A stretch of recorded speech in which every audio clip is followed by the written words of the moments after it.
ಮತಾಂತರಕ್ಕೆ ಒಪ್ಪದ ಮೂಗ ತಂದೆಯ ಬರ್ಬರ ಹತ್ಯೆ ಮಾಡಲಾಗಿದೆ. ಹೌದು, ಶವವನ್ನು ಮನೆಯಲ್ಲೇ ಬಚ್ಚಿಟ್ಟು ಊಟ ಮಾಡಿಕೊಂಡಿದ್ದಾರೆ ಹೆಂಡತಿ, ಮಕ್ಕಳು.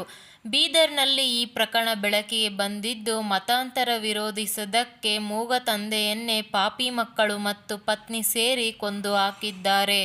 ಮನುಕುಲವೇ ನಾಚುವಂತಹ ದಾರುಣ ಘಟನೆಗೆ ಇದೀಗ ಬೀದರ್ ತಾಲೂಕಿನ ಸಾತೋಳಿ ಗ್ರಾಮ ಸಾಕ್ಷಿಯಾಗಿದೆ. ಮತಾಂತರದ ಬಗ್ಗೆ ರಾಜ್ಯ ಮಾತ್ರವಲ್ಲದೆ ವಿಶ್ವದಾದ್ಯಂತ ಸುದ್ದಿಯಾಗುತ್ತಲೇ ಇರುತ್ತದೆ. ಇದೀಗ ಬೀದರ್ನಲ್ಲಿ ಮತಾಂತರ ವಿರೋಧಿಸಿದ್ದಕ್ಕೆ ತಂದೆಯ ಜೀವವನ್ನೇ ಪಾಪಿ ಮಕ್ಕಳು ಮತ್ತು ಪತ್ನಿ ಸೇರಿ ತೆಗೆದುಬಿಟ್ಟಿದ್ದಾರೆ ಎಂದು ಹೇಳಲಾಗುತ್ತಿದೆ.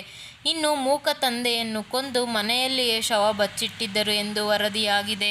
ಸಾತೋಳಿ ಗ್ರಾಮದ 52 ವರ್ಷದ ಬಸವರಾಜ್ ಎಂಬುವವರನ್ನು ಮಕ್ಕಳು ಕೊಲೆ ಮಾಡಿದ್ದಲ್ಲದೆ ಶವವಿಟ್ಟುಕೊಂಡು ಪಾಪಿ ಮಗಳು ಕೂಡ ಅಡಿಗೆ ಮಾಡಿದ್ದಾಳೆ ಎನ್ನಲಾಗಿದೆ. ಜೊತೆಗೆ ತಂದೆ ಹೆಣವನ್ನು ಮನೆಯಲ್ಲಿಟ್ಟುಕೊಂಡು ಪಾಪಿ ಮಕ್ಕಳು ಊಟವನ್ನು ಮಾಡಿ ಮುಗಿಸಿದ್ದಾರೆ. ಮತಾಂತರಕ್ಕೆ ವಿರೋಧ ಮಾಡಿ ಮನೆಯಲ್ಲಿ ಪೂಜೆ ಪುನಸ್ಕಾರ ಮಾಡಬೇಕೆಂದು ವ್ಯಕ್ತಿ ಬಸವರಾಜ್ ಹೇಳಿದ್ದರಂತೆ.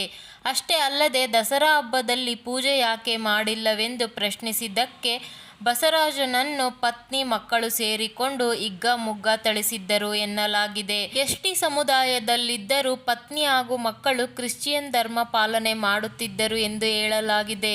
ಮಾತು ಬಾರದೇ ಇದ್ದರೂ ತಂದೆ ಬಸವರಾಜ್ ಮಾತ್ರ ಮತಾಂತರವನ್ನು ವಿರೋಧಿಸುತ್ತಲೇ ಇದ್ದರಂತೆ. ಇದಕ್ಕಾಗಿ ಮೃತ ಬಸವರಾಜ್ ಅವರನ್ನು ಮಕ್ಕಳು, ಪತ್ನಿ ಸೇರಿ ಮನೆಯಿಂದ ಹೊರದಬ್ಬಿದ್ದರು ಎನ್ನಲಾಗಿದೆ. ಆದರೆ ನಿನ್ನೆ ಮನೆಗೆ ಬಂದಾಗ ಕೈಕಾಲು ಕಟ್ಟಿ ಹಾಕಿ ತಲೆಗೆ ಹೊಡೆದು ಕೊಲೆ ಮಾಡಿದ್ದಾರೆ ಎಂದು ಪ್ರಕರಣ ದಾಖಲಾಗಿದೆ.